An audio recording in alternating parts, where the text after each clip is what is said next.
Hello, this is Alka Kurian. I'm an associate teaching professor at the University of Washington, Bothell, and I'm also director of TSAL, which is a Tasveer South Asian Literary Festival. Tasveer is a South Asian organization that promotes social justice through film, literature, and storytelling. I'm actually zooming in from Morocco, where I'm temporarily living, doing a research project on fourth wave feminism.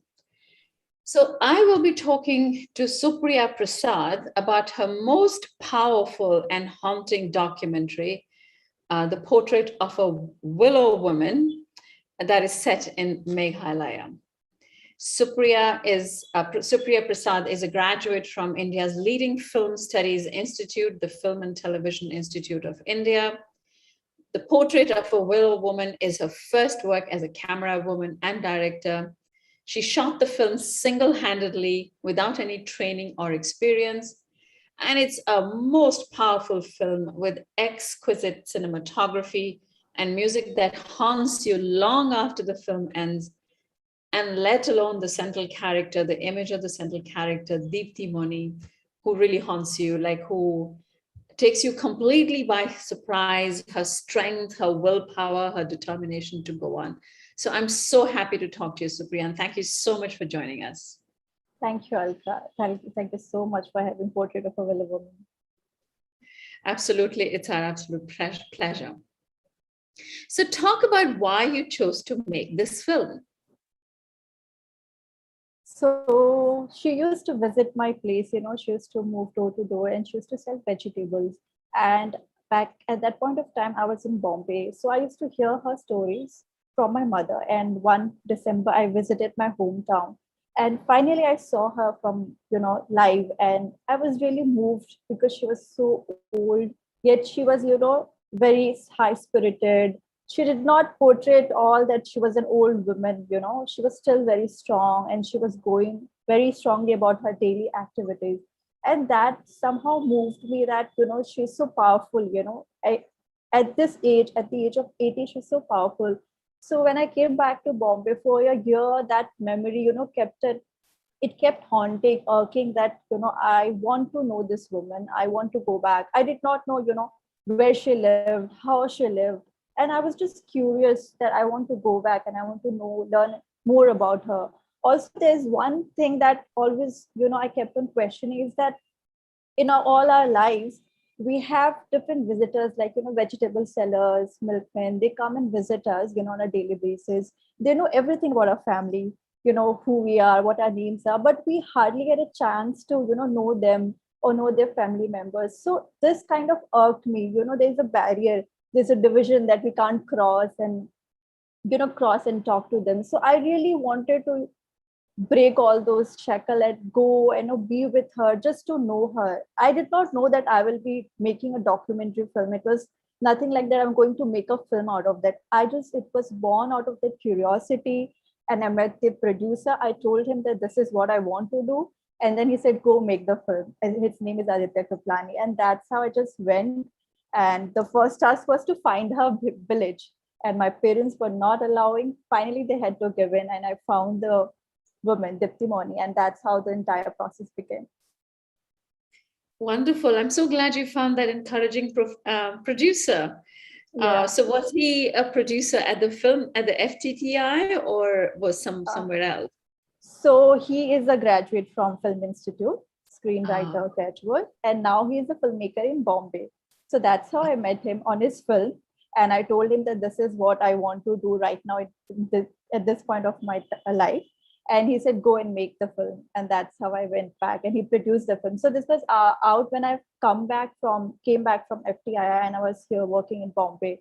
That's when I was, wanting to make this film. And that's how it happened. But you've done such a marvelous job. I mean, not only the film form is so exciting. Well, not exciting, that's the wrong word, but the film form is so coherent and it just follows, the structure of the narrative follows one from the other. You beautifully intersperse images of her life as she's, doing whatever work that she does in the morning, in the evening, cooking and the working in the fields and everything. And then interspersed through all of that, you have these very beautiful images of the village where she lives. I almost felt that I was there. It was like so realistic and very inviting, even though I completely understand the pathos of her life because she has a very hard life. Yes. So talking about Yeah. the difficulties of her life, um, I mean, one of the themes that keeps appearing again and again in the film is the theme of death. Like when she says that, you were worried that she might have died. You're worried Yeah. about her That's not being able to sort of yeah. encounter her. The central characters, Diti Moni's husband is dead, and Yeah. and then she herself wants to die. So do you want to talk a little bit about why the theme, was it like a deliberate attempt to portray or structure the narrative around death, or it just happened like that? I think as we grow older and we realize the concept of death, that one day this old person will just go away like that. And I remember there was this poetry in our school, Mother at 66, grandmother at 66, right? And that kind of left something in me. And from that, it was in 12th standard. And from that point of time, the concept of death was conceived in my mind, that uncertainty that my parents will go away one day and you will never know when somebody would be leaving you. And that's how, when I met her, we generally associate old age with uncertainty of death. And when I met her, it was very much prominent that I don't know, next day I'm going, and suddenly if I visit her the very next day, will she be there or not? So that question was always lurking, and that was why I was scared. And till today, I've made the film, but if I go back and I get to hear it, it itself is so, the concept itself is so dreading and it's fearful. So I think it was already inherent in the entire film because she's old enough. And I think, yeah, it just happened to be there. Yeah. Yeah, and I would like you to talk a little bit about a couple of things that she says about death. Yeah. So when you ask her, isn't she, doesn't she, if she does, whether she misses her husband, and she, well, he's dead, like who cares. Yeah. So there's Yeah. that. Exactly. Yeah. I know. So I just wanted you to sort of talk to us a little bit about her relationship with her husband.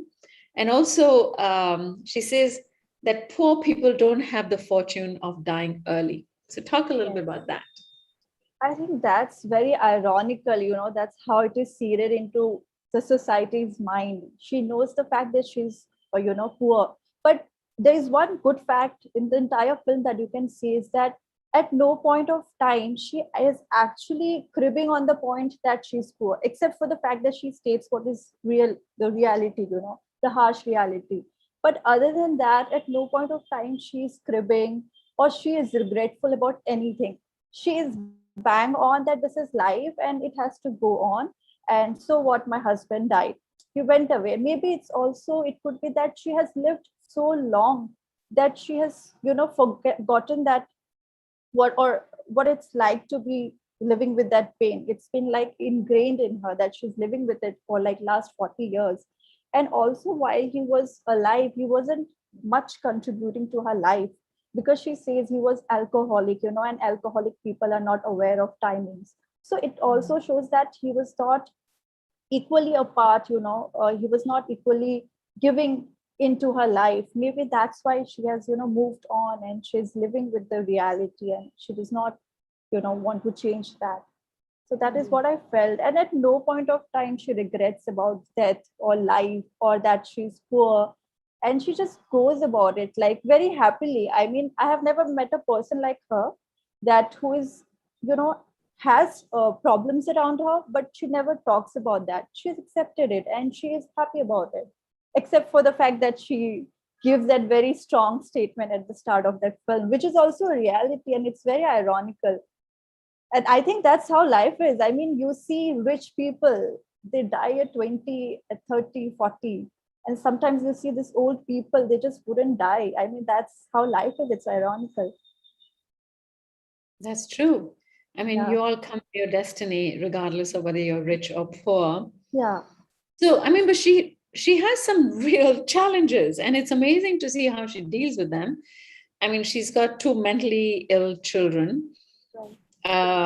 And so tell me a little bit more about um, this kind of a kinship system where you refer to her first husband who was married before, and then she met him, and then they got married, but then she ran away with the second husband. So tell us a little bit more about this family structure that she comes Uh, from. okay, so basically she was married, and then what happened is that she, I think, broke off the relationship, and then she ran away with this person. So at no point of time she admits this in the entire film. It's from the neighbor that, it's like the normal in society, you get whispers or stories from the neighbor. So it was, and while I had interacted, in entire process, she never at once mentioned that, she was married twice. And she never said also that she ran away, basically eloped, and he was his lover actually, and the irony in the film that you see is actually, I'm cutting away from the question, but this is, you see that she scolds her own daughter for running away with the lover. But that is how it is, the children end up doing the same thing what the parents has done in the past, and still you can't accept it. And that is how her life has been. Ran away with a lover, and maybe she was pregnant with the first husband. And after that, that person left her. She had no news about him. He just abandoned her. And then she got married to this husband, the next person, with whom she bore two children. And she never got to know about the first husband. And from this neighbor, I got to hear that that first husband, he got married to someone else and he moved away. But then, yeah, this person accepted her, and that's how she led her life with this person and three kids. Sorry, four kids. Oh, right. Okay. Okay. Yeah. And Yeah. so there is obviously no mention of a divorce. It's just abandonment and then finding another Yes. partner. Yeah. Okay. Yes. Okay. Yeah. Right. So talk a little bit more about how she comes to terms with her children's illness. I mean, she refers to how, one of them climbed on the mango tree, and when he came down, fell sick, and the other woman, the daughter, also something to do with mangoes. Yeah. Mangoes. I know why is it sort of, what about the mango? Like, how is that integral to sickness in their lives? So yeah, so it forms the central part in the entire narrative, because the Yeah. house is surrounded. I mean, surrounded.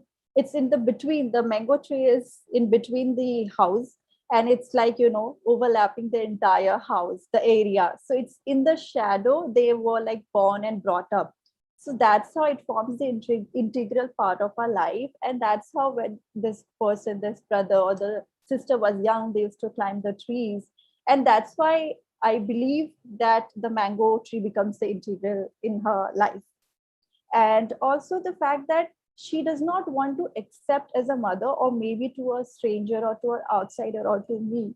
She never at one point, she never told me that, that her daughter, actually she was sent away to work.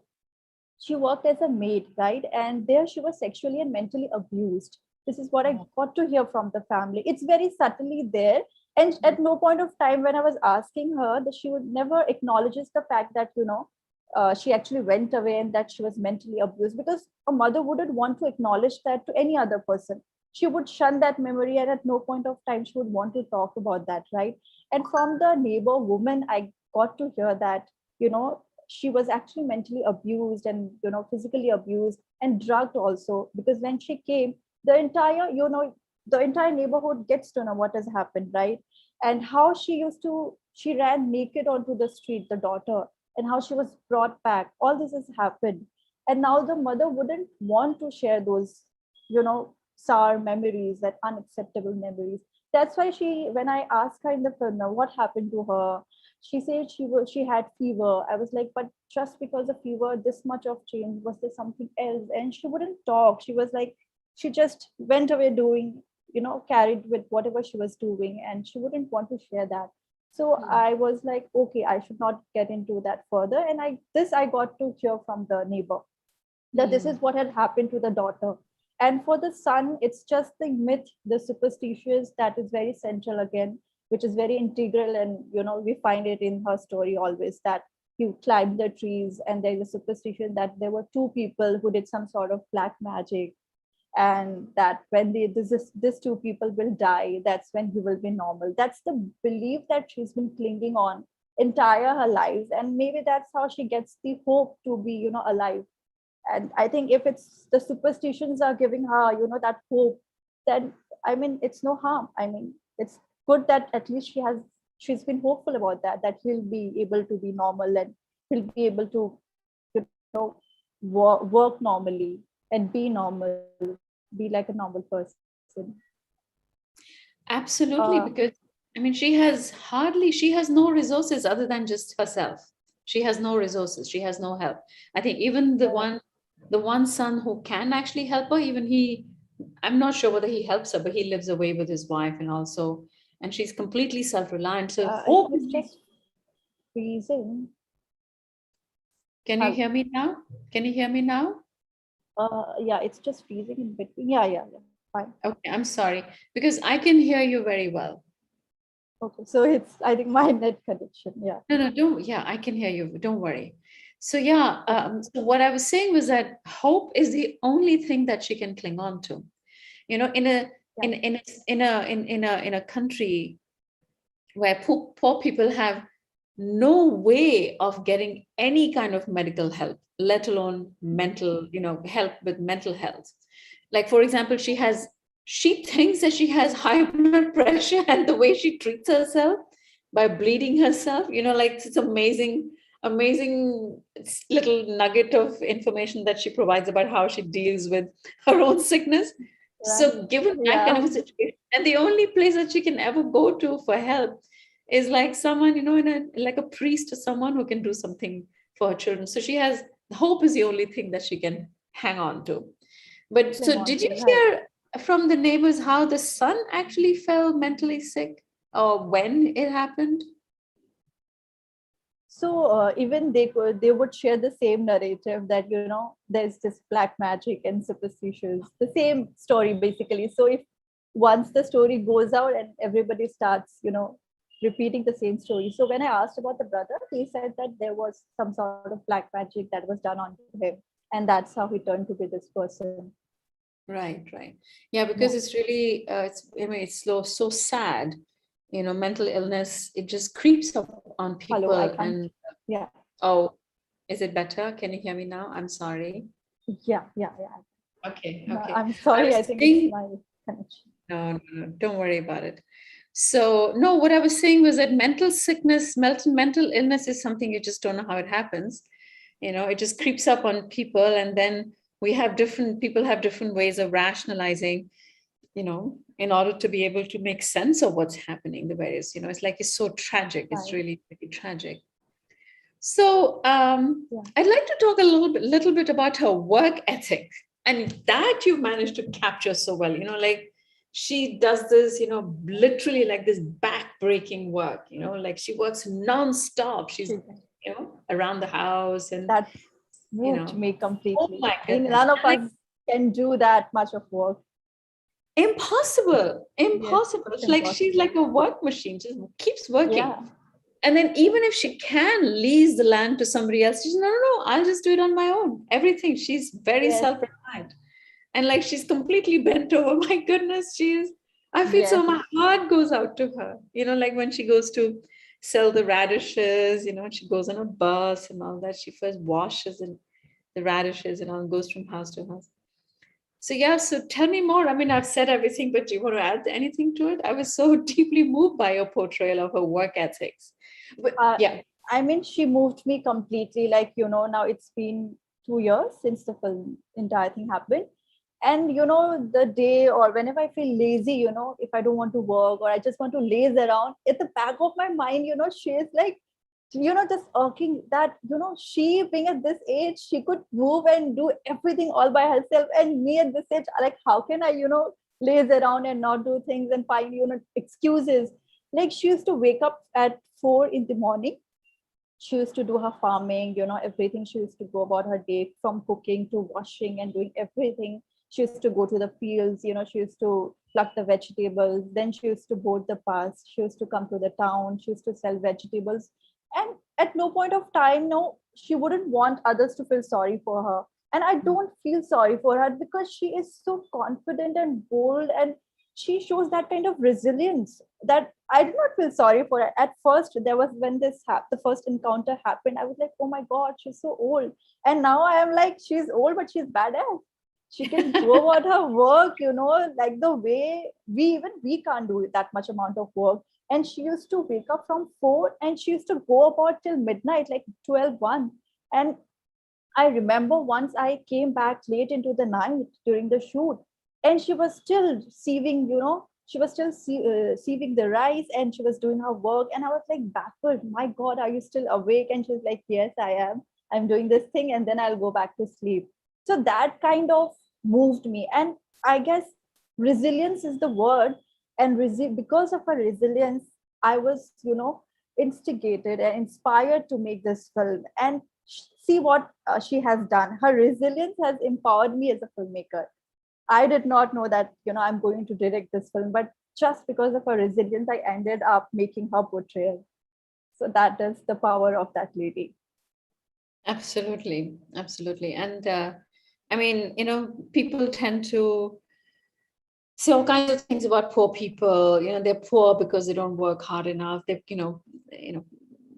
at times poverty is criminalized and everything, all kinds of poor people are sort of stereotyped as, being responsible for their own situation. But she works so hard. She works harder than I've ever worked myself in my life, like Right. that kind of work ethics. Yeah.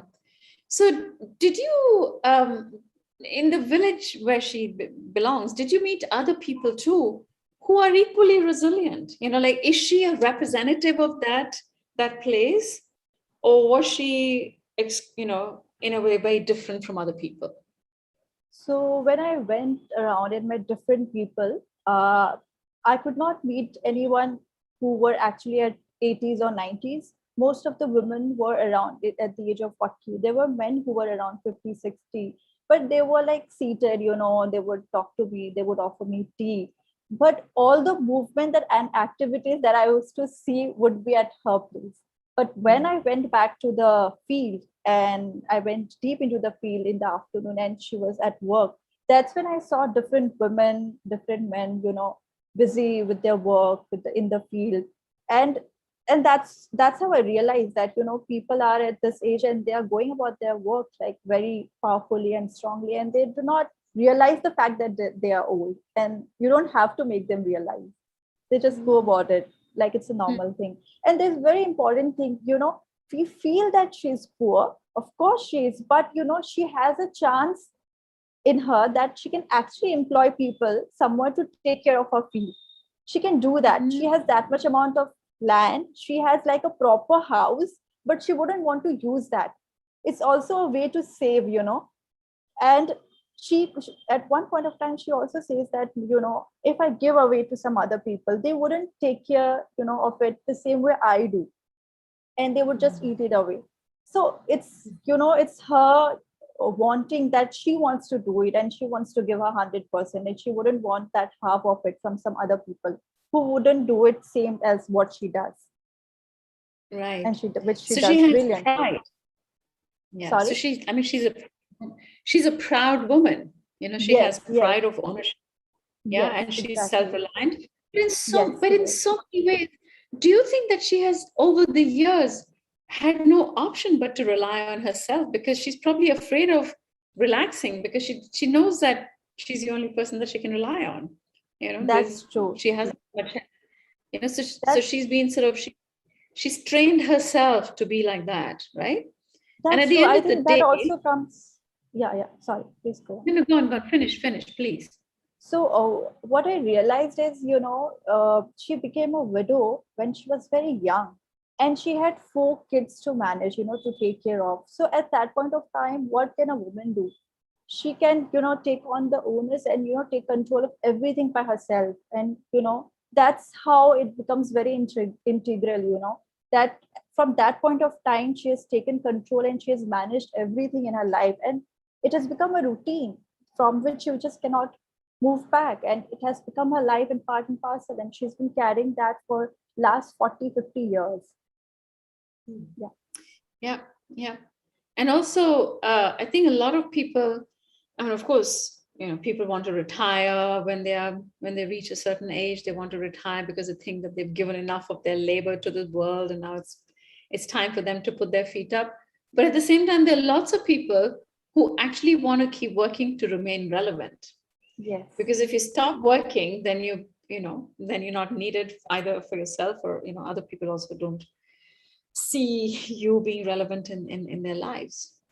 So talk to us a little bit about what kind of a reception you've had, wherever you've shown this film. What kind of a reception have you had from the audience?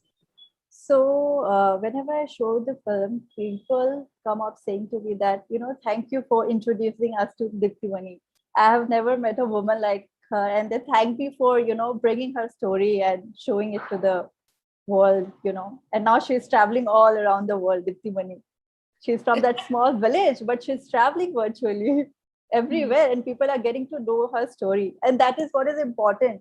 For me, I was just scared that her resilience and vigor will never be recorded, and her death will not be celebrated. Like nobody would even remember who was Diptimani. And that kind of, to me, that this needs to be, recorded, and this needs to be celebrated, because she's a woman who is a representative of all many women whom we will never meet in our lives, and who go about the same way, like Diptimani.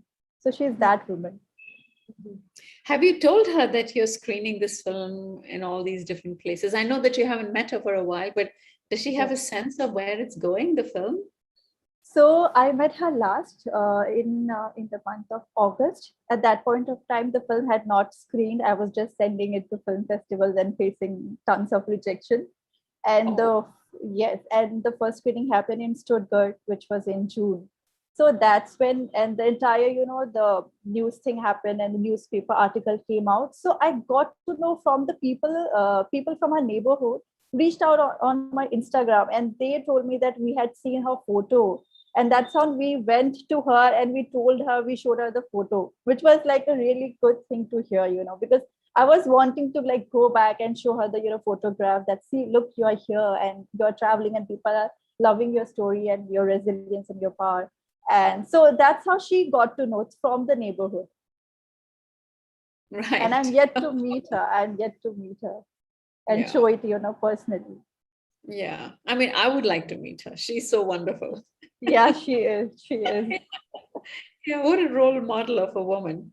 She is. Yeah. So what are you doing? Would you like to share with us what projects you're working, whatever project that you're working on, or what are you thinking of doing in the future? So I'm currently working on a feature film script, and this coincidentally happens to be about a grandmother and her relationship with the kids and the generation gap. And one interesting thing that I would like to point is that I never got to live with my grandparents, because they were at different part of India. They were living in different part of India, in Bihar, and I was born and brought up in Meghalaya.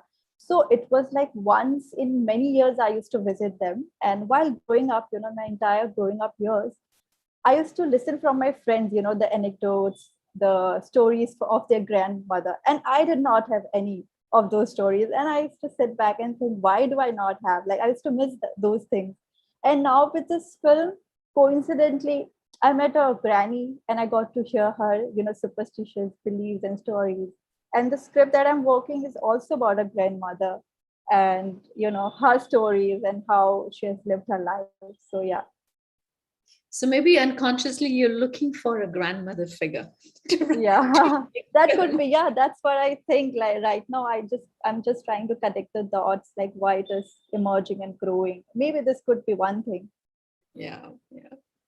Well, congratulations on making such a beautiful film. If this is and especially because this is your first film, you did it on your own. I absolutely admire the portrayal of the character, the composition of the film, the storyline. Even if it's such a short film, I understood so much about the life of a person, who's going through all the upheavals on her life, and she keeps going. My last question was going to be what keeps her going, but you already said that hope is what keeps her going. And she's a fascinating character. I'll remember this character for a long time. Maybe I'll never forget her. She's so wonderful. Thank you so Yeah. much for bringing this film to the Tasveer community. I wish you all the best and you take care. Thank you, Alka, so much. Thank you for having me. Thank you so much. It means a lot. Thank you. A pleasure and privilege. Thank you so much.